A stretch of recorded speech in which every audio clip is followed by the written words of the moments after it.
CADMA here from Bitten Apple TV. We're here in New York City Comic Con, and oh my God, Star Power of the Universe stopped me in my tracks, and I had to talk to Michael about this. Oh, please do tell our viewers more about your book. Sure. Well, Star Power is our original self-published sci-fi superhero space adventure.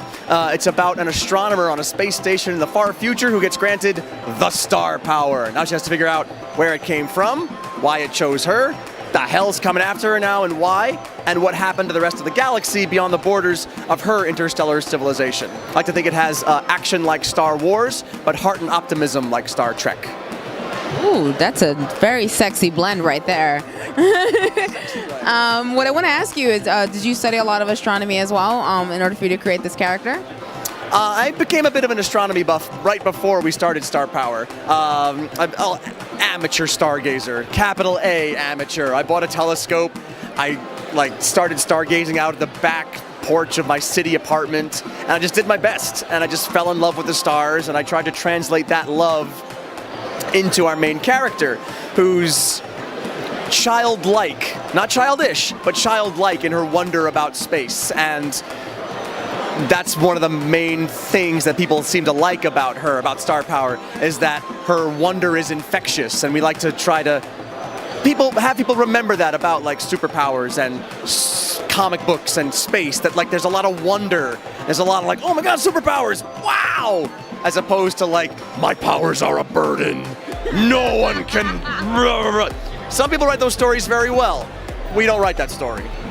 I know, I love what you have here, and don't worry, you're not alone. I have a telescope too. Oh, nice. I pretend I know what I'm doing. I stand outside, I will take it somewhere where I know where I can have open space, and I'll be outside, and people are like, wow, she knows what she's doing. And I'm like, yeah, I do, sure, I see the moon, I figured it out, got it. So what was the inspiration behind writing this?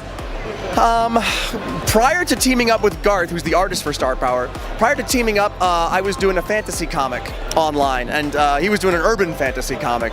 And I did that for about 10 or 11 years, and I got done with fantasy. And I love the fantasy genre. I loved it, but I lived in that genre for a decade. My other love has always been like sci-fi and superhero stuff and like action adventure. So when I wrapped that project, it was time to do something new. It was time to challenge myself to write a genre I'd never played in before. So the inspiration was to like write, I guess, a love letter to my other loves, and to just see if I could do it. Not to try to rewrite the book on superhero comics, not to like deconstruct the genre or anything, to just write a superhero comic and just have fun. Have a fun adventure and just try that out. And 5 years later, we're still doing it. I like the way you think. I have to ask you a question, and I ask this of every writer, because the lead protagonist is never the favorite character. Who's your favorite character? It is actually the lead protagonist in this one. It is? Well, she's the title character. I have to like her the best.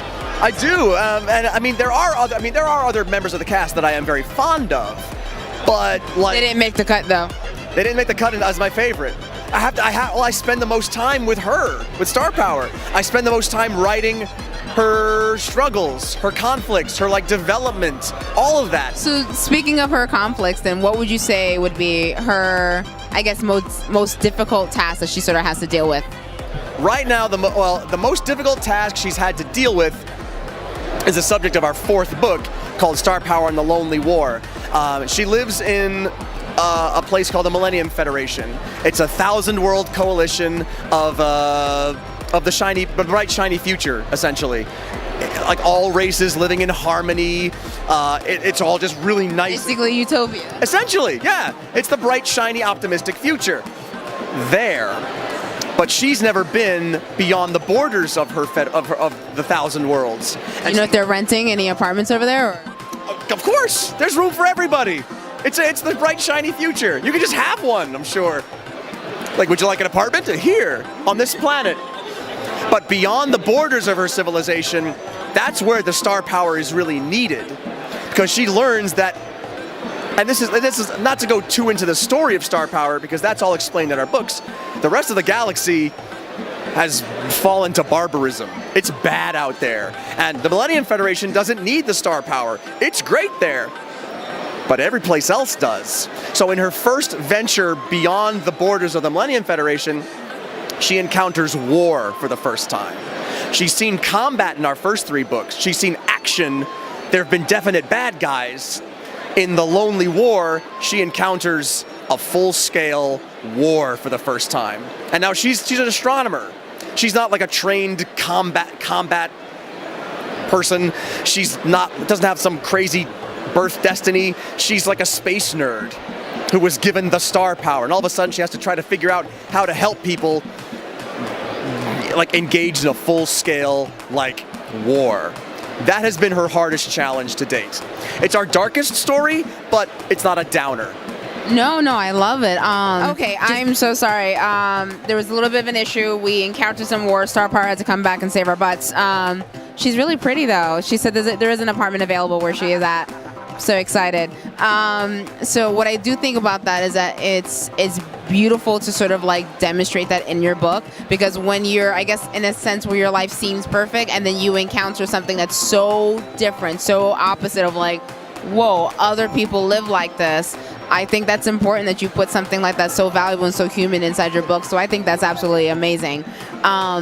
For those who are obviously hooked the way that I am hooked, because I'm going to tell you guys the truth, I told Ralph holding the camera to put the microphone away, and I was done for interviews, and then I walked by, and obviously I lied. So I was drawn in by the star power. So for those who want to come find you, where can they come find you? Easiest place to find us is at our website, starpowercomic.com. Thank you so much, and let's find out why she was chosen, man, and find out about those apartments. I got to get one. Bye.